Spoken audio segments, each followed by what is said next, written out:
Hola, bienvenidos a la Fundación Inmunología Buenos Aires y en esta ocasión vamos a desarrollar la cápsula número 4, donde vamos a estar viendo los estudios más comúnmente indicados para las enfermedades inflamatorias intestinales. Si ya han visto la cápsula previa, mi nombre es Débora Balfour, soy licenciada en enfermería, me especializo en el manejo integral de pacientes con enfermedad inflamatoria intestinal y formo parte del equipo de Inmunología Buenos Aires y de la Fundación Inmunología Buenos Aires, donde trabajamos de manera interdisciplinar para tratamiento de enfermedades inmunomediadas. Mi rol consiste en hacer un seguimiento del paciente, educación al paciente, y en esta ocasión vamos a desarrollar los estudios diagnósticos y de control. ¿Y por qué vamos a hablar y por qué son importantes estos estudios y cómo debes prepararte para los mismos, ¿sí? Entonces, ¿cuál es el objetivo de esta cápsula? Es cómo prepararnos para llegar bien a estos estudios. ¿Y cuál es el objetivo? ¿Por qué es tan importante esta cápsula para que vos puedas llegar con la preparación adecuada, poder tomar una muestra de la materia fecal de manera correcta? Porque es súper importante para llegar a un diagnóstico, el control de la patología, evaluar la respuesta al tratamiento. Y como nosotros hemos ya hablado en las cápsulas anteriores, es súper importante repetir un poquito los pilares que proponemos en la escuela. Entonces, tener un conocimiento sobre en qué consiste cada estudio, para qué sirve, por qué lo pide el médico, cada cuánto nos lo va a pedir y dónde lo puedo realizar. Seguir un orden para organizar los turnos, ver qué día conviene hacerlo, quién puede acompañarme, tener los resultados a tiempo y comprar la preparación necesaria y adecuada. Y tener un compromiso para poder cumplir con la preparación indicada y entender que si no se realiza correctamente este estudio, se tiene que reprogramar.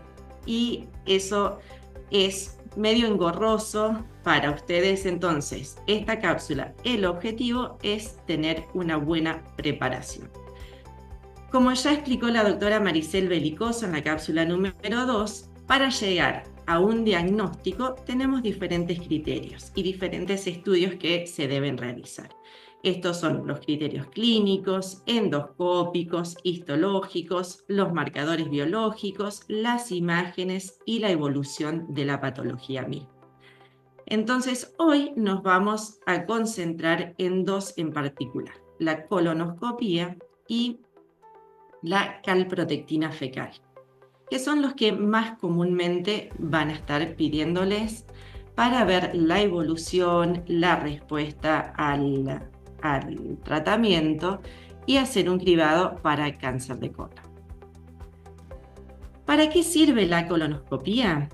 Ante todo, para llegar a un diagnóstico, para ver en qué estadio de la evolución de la patología estás, y esto, la colonoscopía nos permite una visualización del colon, poder evaluar la extensión y severidad de cada patología, porque para la enfermedad de Crohn y para la colitis ulcerosa tenemos diferentes marcadores para ver la extensión y la severidad, poder ver la toma de decisiones terapéuticas, si seguimos con el mismo tratamiento o hay que escalar tratamiento, cambiarlo, la respuesta al tratamiento actual que tenés y realizar un cribado de cáncer colorectal.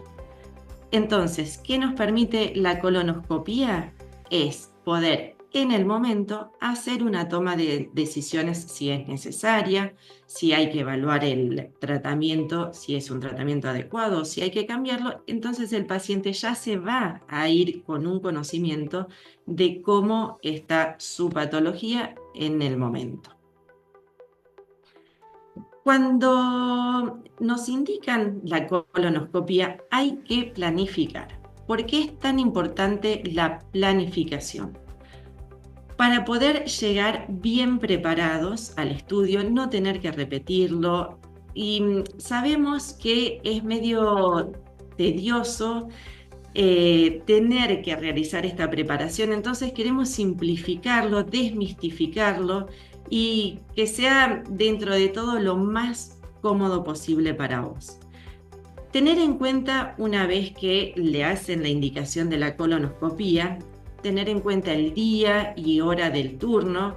Si preferís que sea en la mañana, a primera hora, recuerda que la preparación va a ser durante la madrugada. En cambio, si es pasado el mediodía, más en la tarde, la preparación va a ser a primera hora de la mañana.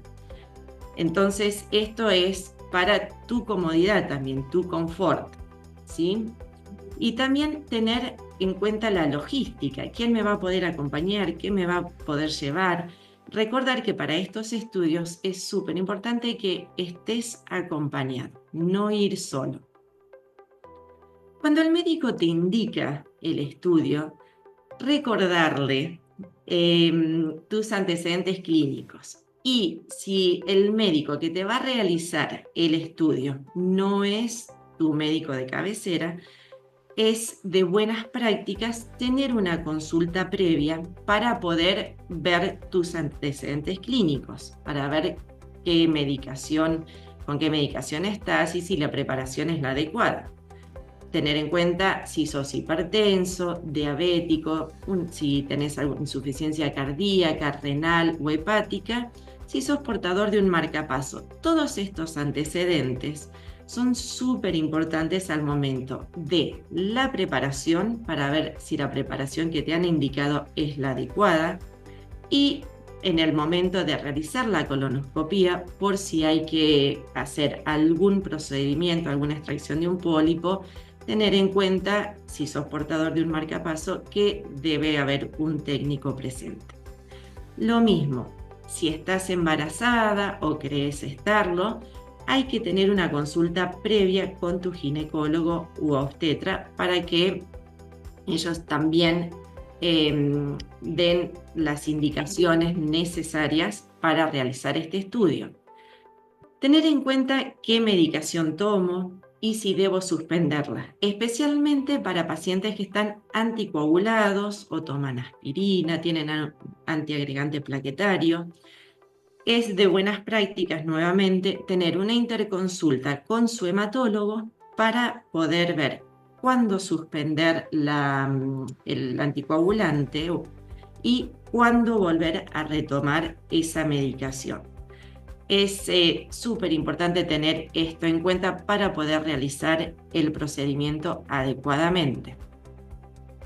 También poder compartir experiencias previas con la anestesia, esto con el médico que te va a realizar el estudio, o tener una interconsulta con anestesiología para ver si tenés algunas alergias, cómo ha sido tu despertar, siempre teniendo en cuenta que la sedación es una sedación que se realiza para la colonoscopia, no es como una anestesia de quirófano, pero si lo consideras, tener una interconsulta previa con el anestesiólogo es recomendable. Y también tener en cuenta, si sos un paciente constipado o ya te has hecho este estudio previamente y tenés preparaciones inadecuadas, que el colon no ha estado limpio, que no se ha podido visualizar bien la mucosa, capaz que necesites alguna preparación extra, ¿sí? Tener una preparación de una semana previa, en la que se te puede indicar algún tipo de laxante. La dieta baja en fibra se prolonga por 7 días.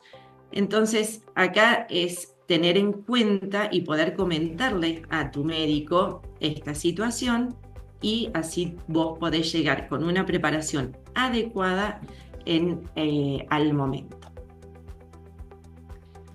¿Qué vamos a tener en cuenta los días previos? ¿Sí?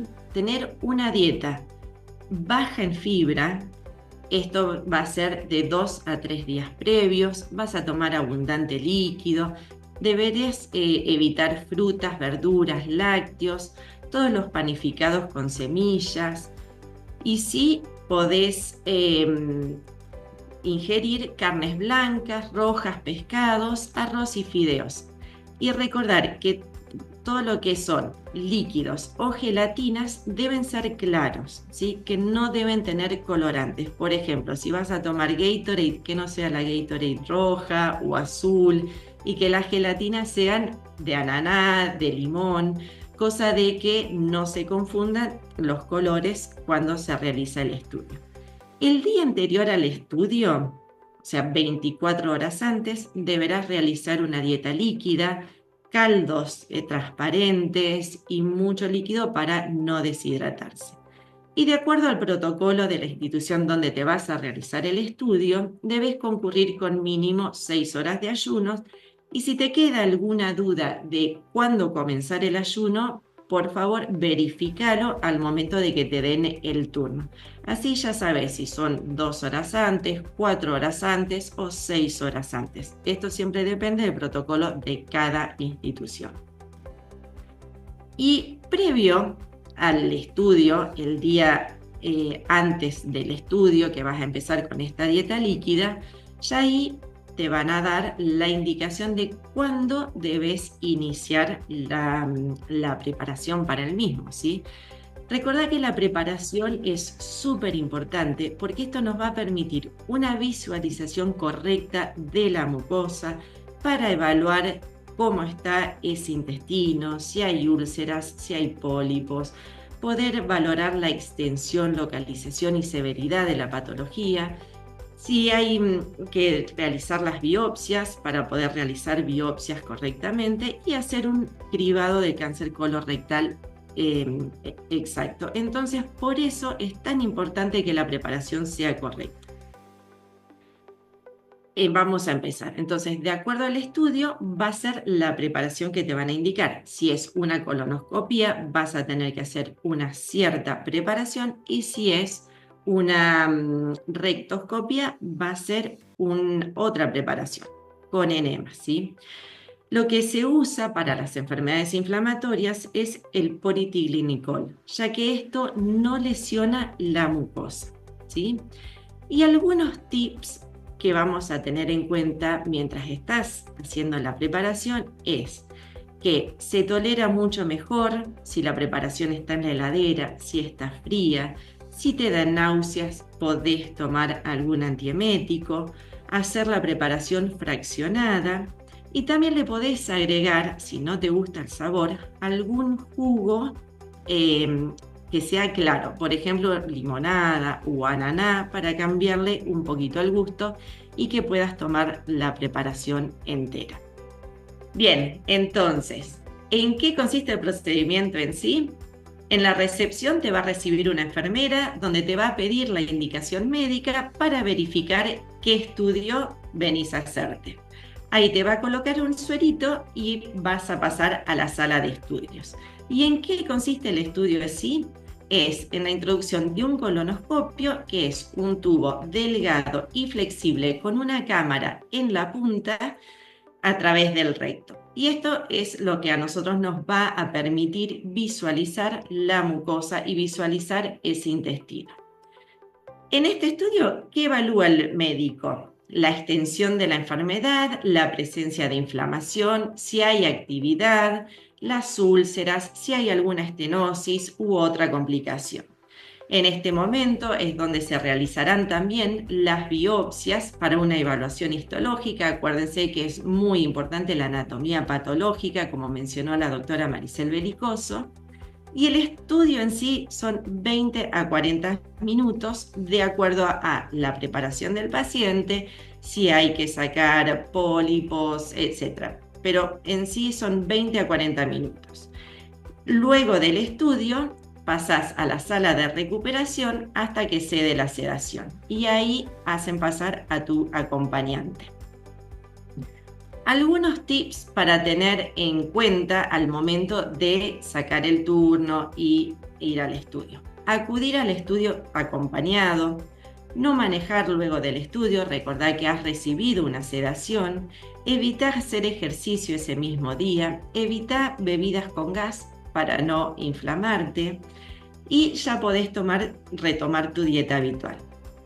De acuerdo a las indicaciones médicas, podés reiniciar ya tu medicación habitual. Muy bien, y ahora vamos a pasar al siguiente estudio que vamos a desarrollar hoy, que es la calprotectina fecal. Este estudio es un análisis de laboratorio que se realiza sobre la materia fecal. Sirve para detectar y cuantificar la inflamación intestinal en pacientes con colitis ulcerosa y enfermedad de Crohn. Este estudio también se puede realizar para otros diagnósticos, pero nosotros lo vamos a desarrollar en el caso de las enfermedades inflamatorias. Es un estudio rápido, sencillo y no invasivo. ¿Y en qué consiste esto? ¿Por qué pedimos la calprotectina fecal? Porque es una herramienta para el diagnóstico de enfermedades inflamatorias, para evaluar la respuesta al tratamiento y predecir el curso de la enfermedad. Como dije en la diapositiva anterior, es un estudio rápido y sencillo y no necesita preparación previa. Por eso se solicita frecuentemente. Bien, ¿y en qué consiste el procedimiento de cuando te indican calprotectina fecal? Es recolectar una pequeña muestra de materia fecal en un recipiente limpio, por ejemplo, en un frasquito de orina. No tiene que ser estéril. No requiere ninguna preparación previa, ningún ayuno, pero sí tenemos que tener en cuenta que no debes haber realizado ningún tratamiento tópico 24 horas antes. ¿Y a qué nos referimos? A el uso de supositorios o el uso de enemas. Y no haber ingerido ningún AINE 2 semanas previas. ¿Y qué son los AINES? Son los antiinflamatorios no esteroides. Por ejemplo, el ibuprofeno, el diclofenac y el ketorolac. Bien, ¿y cómo juntamos esa muestra de materia fecal? Como ya les mencioné antes, se debe juntar en un recipiente limpio, el frasquito de orina, por ejemplo, y recuerden que es muy poquita la cantidad, ya sea el tamaño de una almendra o una cucharadita de café. Es muy poquito, son 5 gramos mínimo, ¿sí? Es una sola muestra que hay que juntar y antes siempre pensábamos que era en la primera deposición, pero ya hay varios estudios que han demostrado que no importa si es en la primera o en la tercera del día, lo importante es poder hacer una recolección adecuada de la muestra de la materia fecal. ¿Y esto cómo vamos a hacerla? Ya que tenemos que evitar la contaminación con agua y orina. ¿Cómo vamos a juntar esa muestra? Se puede poner papel film en el inodoro y poder evacuar sobre el mismo, poder poner una bolsita en el bidet o directamente con un guante. Lo importante es juntarla, se puede juntar con una espátula de madera, una cuchara descartable, lo que les sea más cómodo para ustedes. Siempre recuerden que es muy poquitita la muestra que hay que juntar. Si no la vas a poder llevar ese mismo día, que sería lo ideal, una vez que tenés la muestra, llevarla al laboratorio para que la analicen, recordá que se puede guardar hasta 3 días a temperatura ambiente y si no, refrigerarla. Tener en cuenta que a medida que pasan los días, se va alterando la muestra, por eso es tan importante que la lleves ese mismo día. Recordá que la preparación para los estudios es muy importante, por eso esta es una parte más de este rompecabezas que estamos armando. Ir preparado y juntar la muestra adecuadamente es fundamental para ver el diagnóstico, para ver la respuesta al tratamiento y ver en qué estadio estamos. Bueno, nuevamente, muchas gracias por este espacio, agradecer a los sponsors por hacer esto posible y nos vemos en la próxima.